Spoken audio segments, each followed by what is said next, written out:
Movie का start 1962 में एक बहुत बड़ी शिप से होता है, जहां एक ऐसा हादसा होता है जो आपको हैरान कर देगा। शिप पर पार्टी चल रही होती है और सब एंजॉय कर रहे होते हैं कि तभी अचानक हमें एक स्ट्रेंज सा हाथ देखने को मिलता है जो शिप के सिस्टम को डिस्टर्ब करता है और जिसकी वजह से एक वायर निकलती है और डांस फ्लोर पर मौजूद सब लोगों को चीरती हुई जाती है। सब लोगों की बॉडीज दो पार्ट में डिवाइड हो जाती हैं, मगर एक छोटी बच्ची केटी छोटी हाइट होने की वजह से बच जाती है। ये हॉरिफाइंग सिनेरियो देखते हुए वो जोर से शाउट करती है। सीन्स प्रेजेंट पर शिफ्ट होते हैं जहां एक सैल्वेज क्रू एक शिप को रेस्क्यू करके शोर पर लाते हैं, जिसके बाद वो एक क्लब में बैठे अपनी विक्ट्री सेलिब्रेट कर रहे होते हैं। वहाँ उन्हें जैक फेरीमैन एक वेदर सर्विस पायलट मिलता है। जैक उन्हें एक शिप एंटोनिया ग्रेजा का बताता है जो सदियों पहले गायब हो गई थी। साथ ही वो बताता है कि ये शिप गोल्ड से लोडेड थी और रूमर्स के मुताबिक ये बेरिंग सी में है। सैल्वेज क्रू शिप को रेस्क्यू करने का डिसाइड करता है, जिसके लिए वो नेक्स्ट डे जैक के साथ जाते हैं। डेस्टिनेशन पर पहुंचने पर उन्हें कोई शिप नहीं मिलती, जिस पर वो काफी हैरान होते हैं कि अचानक उसकी बोट एक बहुत ही जायंट शिप से टकराती है। लकीली किसी को कोई इंजरी नहीं होती। जैक और क्री के अलावा बाकी सब उस शिप की तरफ बढ़ते हैं। शिप के अंदर जाने पर उनके साथ अजीब चीजें होना शुरू हो जाती हैं। उन्हें एक साउंड सुनाई देती है और वो उसे फॉलो करते एक क्लॉक तक पहुंचते हैं, जिसका पेंडुलम आवाज कर रहा होता है। अचानक वो हिलना बंद कर देता है और जब मुंडर उसे टच करने लगता है तो क्लॉक में से आवाज आ जाती है और वो बहुत बुरी तरह डर जाता है। जब वो लोग आगे बढ़ते हैं तो क्लॉक के साथ पड़ी टेबल पर स्क्रैबल खुद ही सेट होती है और उस पे वेलकम लिखा होता है, जो कि काफी वियर्ड और सस्पिशियस होता है। आगे बढ़ने पर अचानक मंडर के नीचे से फ्लोर टूट जाता है और वो गिरने ही लगता है कि उसे मॉरीन पकड़ लेती है। जब वो उसे ऊपर पुल करने की कोशिश कर रही होती है तो उसे सामने केटी नजर आती है। जब वो दोबारा देखती है तो केटी गायब होती है। खैर बाकी सब मिलकर उन दोनों को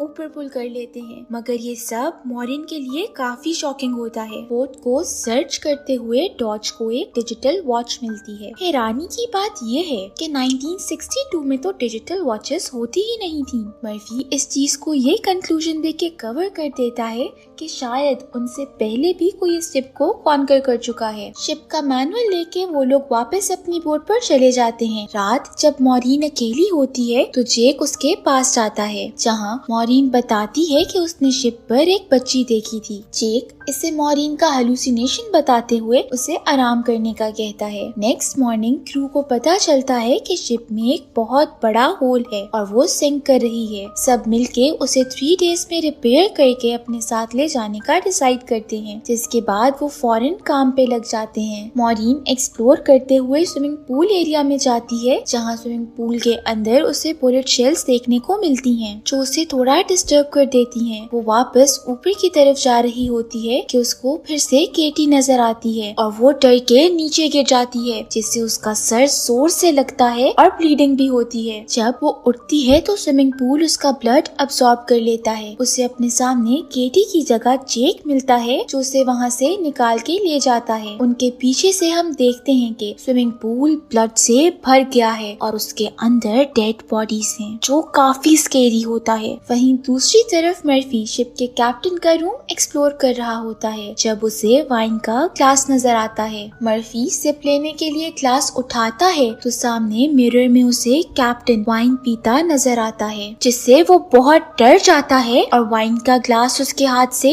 गिर जाता है। सीन्स वापस मॉरीन और जेक पे शिफ्ट होते हैं, जो लॉन्ड्री रूम से गुजरकर इंजन रूम का डोर ओपन करते हैं तो पानी की तेज लहर उनकी तरफ आती है, जिसके अंदर डेड बॉडीज भी होती हैं। दोनों बहुत डर जाते हैं। जब वापस आने के लिए उसी गेट की तरफ जाते हैं जिससे वो आए थे तो वो लॉक्ड होता है। फिर जो डोर उन्होंने खोला था वो उसकी तरफ बढ़ जाते हैं। सीन्स क्लेयर पर शिफ्ट होते हैं, जिससे फ्रांसिस्का की आवाजें आ रही होती हैं। फ्रांसिस्का 1962 में शिप पर लाउंज सिंगर थी। जब ग्रीड आवाज फॉलो करते आगे बढ़ता है तो उसे कुछ नहीं मिलता, मगर हमें फ्रांसिस्का देखने को मिलती है। जेक और मॉरीन बाकी क्रू को ढूंढ रहे होते हैं, जिस दौरान वो एक रूम में पहुंचते हैं और वहाँ उन्हें बहुत सा गोल्ड मिलता है। जब वो बाकी क्रू को इन्फॉर्म करने निकलते हैं तो उन्हें लॉन्ड्री रूम में से आवाजें आती हैं। मॉरीन अंदर जाके डिस्कवर करने की कोशिश कर रही होती है कि व्हाइट शीप में से कुछ हिलता है और मॉरिन को फॉलो करने लगता है। वो डरती हुई बाहर निकलती है तो उसे पता चलता है कि वो और कोई नहीं बल्कि उसी के पार्टनर्स हैं।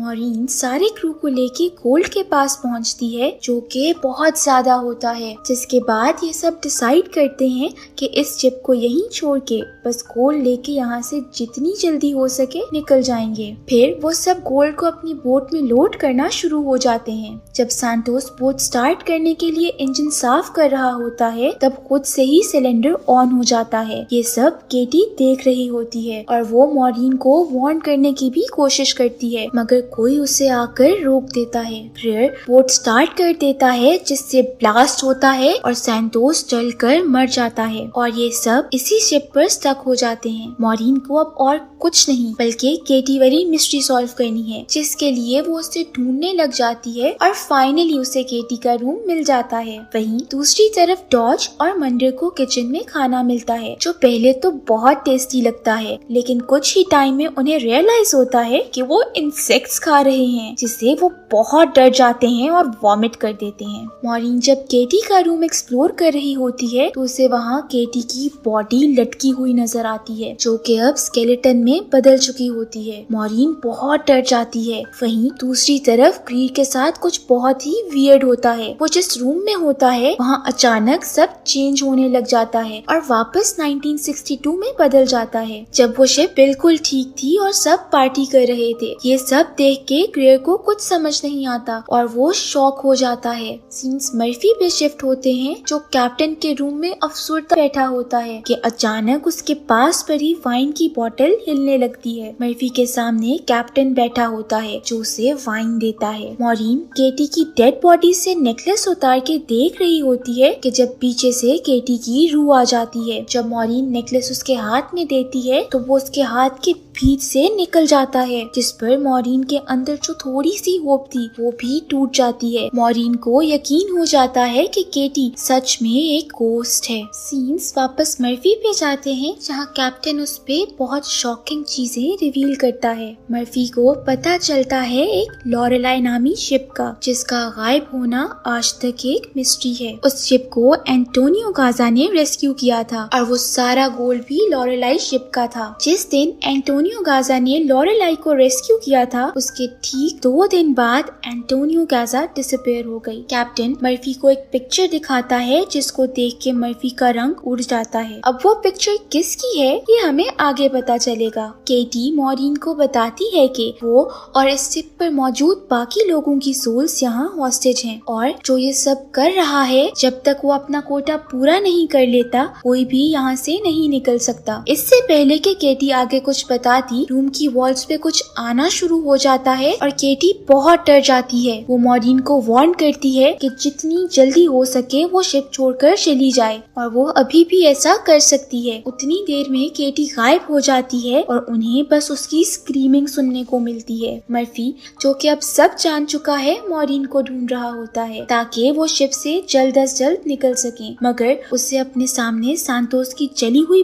बॉडी नजर आती है जो उसे बहुत हॉन्ट करना शुरू कर देती है। दूसरी तरफ हम ग्रीड को देखते हैं जिसे फ्रांसिस्का की रूह सेड्यूस करके अपने पीछे आने पर मजबूर करती है। जब वो ग्रीड को फुली अपने काबू में कर लेती है तो एक ऊंची जगह से नीचे फेंककर मार देती है। मॉरिन मर्फी को ढूंढते उसके पास पहुंचती है और मर्फी को मॉरिन भी सैंटोस ही लग रहा होता है, जिससे डर के वो मॉरिन पर हमला कर देता है। मर्फी मॉरिन को मारने की कोशिश करता है मगर मॉरिन उसके पाँव पर नाइफ मार देती है। अब मर्फी जब उस पे हमला कर रहा होता है तो जेक पीछे से आकर मर्फी को जख्मी कर देता है और मॉरिन को बचा लेता है। वो अब मर्फी को एक्वेरियम में बंद कर देता है क्योंकि वो फिर किसी पे हमला करके उसे जख्मी कर सकता है। चीजें इतनी सस्पिशियस हो जाती हैं कि जिसके बाद उन्हें बस इस बोट से निकलना होता है। मॉरिन बाकी सब के साथ शिप को फिक्स करने में लग जाती है। वो लोग शिप को रिपेयर कर देते हैं और मॉरिन ग्रेयर को ढूंढने निकलती है जहाँ उसे वापस केटी केटी मिलती है जो उसे ग्रे की डेड बॉडी दिखाती है। केटी मॉरीन को अपने साथ पास्ट में ले जाती है जहाँ मॉरीन पे सब राज खोलती है। मॉरीन दिखाती है कि शेफ्स गोल्ड की खातिर लोगों के खानों में पॉइजन मिला के खिला देते हैं, फिर वो खुद भी मर जाते हैं। बाकी लोग फायर से